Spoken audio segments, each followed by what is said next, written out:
जय हिंद प्यारे बच्चों। स्वागत है आपका आपके अपने परिवार भारतवर्ष क्लासेस में। तो प्यारे बच्चों 23 मार्च 2024 को क्लास 8 का साइंस और इंग्लिश का वीकली टेस्ट लिया जाएगा और इस वीडियो में हम आपके साइंस के आने वाले वेरी इंपॉर्टेंट क्वेश्चंस को करने वाले हैं। बहुत ही शानदार सी वीडियो है, तो सभी इस वीडियो को एक बार लाइक करेंगे। सभी एक बार लाइक कीजिएगा बच्चे। यदि आप नए हैं भारत क्लासेस पर तो सब्सक्राइब जरूर कीजिएगा। देखते हैं कौन से प्रश्न आपको कल पूछे जाएंगे। बहुत ही शानदार से प्रश्न हैं।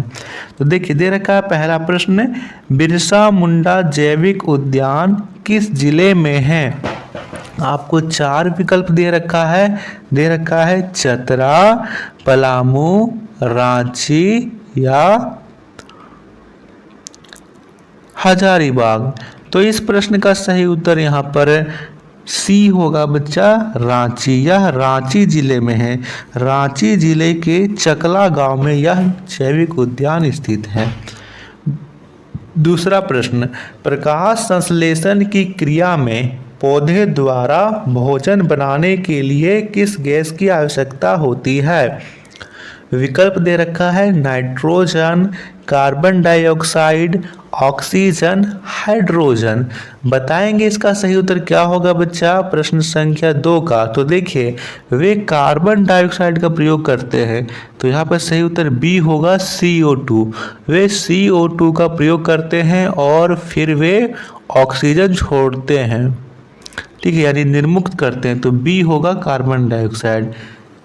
अगला प्रश्न, भारत में राष्ट्रीय उद्यान की कुल संख्या कितनी है?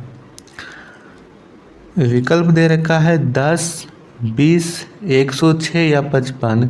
यहाँ पे सही उत्तर सी होगा बच्चा 106। 106 यहाँ पर राष्ट्रीय उद्यान है, याद रखेंगे 106। संकटग्रस्त प्रजाति निम्न में कौन है? विकल्प दे रखा है घोड़ा, बाघ, गाय या कुत्ता। बताइए इसका सही उत्तर क्या होगा? कौन सी प्रजाति है जो संकटग्रस्त है? बिल्कुल सही, जो यहाँ पे बाघ दे रखा है वो संकटग्रस्त प्रजाति है। अगला प्रश्न, वनोन्मूलन का क्या कारण है? भवन निर्माण, सड़क निर्माण, कागज उद्योग या उपयुक्त सभी। बताइए बिल्कुल सही, सभी हो जाएगा, चाहे वो भवन निर्माण के बात हो, सड़क निर्माण की बात हो या फिर कागज उद्योग, तीनों में यहाँ पर वनोन्मूलन होता है। प्राकृतिक गैस में मुख्य रूप से कौन सी गैस होती है? प्राकृतिक गैस में मुख्य रूप से कौन सी गैस होती है? विकल्प दे रखा है मीथेन, ऑक्सीजन, नाइट्रोजन या इथेन। बताइए बिल्कुल सही बच्चा, मुख्य रूप से इसमें मीथेन होती है 0 से 20% तक। यहाँ पर मीथेन होगा पहला विकल्प। एक गहरे रंग का अप्रिय गंध वाला पदार्थ है। पेट्रोलियम, कोयला, कोल तार या इनमें से कोई नहीं। बताइए एक गहरे रंग का अप्रिय गंध वाला पदार्थ है, यानी उसकी जो गंध है वो बहुत ही अप्रिय होती है। कोल तार, बिल्कुल जिसे हम लोग पीच बोल देते हैं अंग्रेजी में, ठीक है, सी हो जाएगा। निम्न में से कौन सा जीवाश्म ईंधन है? सौर ऊर्जा, जल ऊर्जा, परमाणु ऊर्जा या फिर कोयला। जीवाश्म ईंधन जो जीवों का अंश है, जीवाश्म यानी जीवों का अंश, जीवो यानी इसमें जीवों का या फिर मृत पेड़ पौधों का यहाँ पर अंश हो सकता है। डी हो जाएगा कोयला। निम्न में से कौन अक्षय प्राकृतिक संसाधन है? विकल्प दे रखा है कोयला, पेट्रोल, सूर्य का प्रकाश या डीजल। तो अक्षय संसाधन क्या होते हैं? जो असीमित मात्रा में उपलब्ध हो। कोयला तो असीमित नहीं होगा, सीमित है। पेट्रोल भी असीमित नहीं होगा, डीजल भी नहीं होगा। सूर्य का प्रकार असीमित है। सूर्य का प्रकाश, जल, मिट्टी, हवा ये सभी असीमित है, यानी अच्छे प्राकृतिक संसाधन हैं। पेट्रोलियम का कौन सा उत्पाद सड़क निर्माण हेतु उपयोग में लाया जाता है? विकल्प यहाँ दे रखा है कोल गैस, पेट्रोल या फिर बिटुमिन।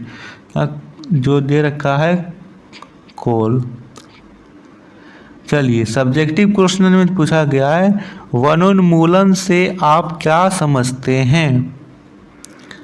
तो बच्चा इसमें लिखेंगे वनों के क्षेत्रों में पेड़ों को काटना या जलाना वनोन्मूलन कहलाता है। बहुत ही आसान सा प्रश्न लिखोगे आप, इसमें आसान सा उत्तर। वनों के क्षेत्रों में पेड़ों को काटना या जलाना वनोन्मूलन कहलाता है। ठीक है। रेड डाटा बुक क्या है? तो इसमें लिखेंगे रेड डाटा बुक में किसी देश की विशिष्ट लुप्त प्राय प्रजातियों का डेटा होता है। पारितंत्र से आप क्या समझते हैं? तो लिखेंगे एक प्राकृतिक इकाई जिसमें विशेष क्षेत्र के जीवधारी, जिसमें पौधे, जानवर आदि आकर एक संपूर्ण जैविक इकाई बनाते हैं, पारितंत्र कहलाते हैं। जीवाश्म ईंधन से आप क्या समझते हैं? तो इसमें लिखेंगे जीवाश्म ईंधन ऊर्जा के नवीकरणीय स्रोत नहीं है, ये सीमित मात्रा में उपलब्ध होते हैं। मरे हुए जानवर, पेड़ पौधों इत्यादि के द्वारा ये बहुत लाखों करोड़ों साल उच्च दाब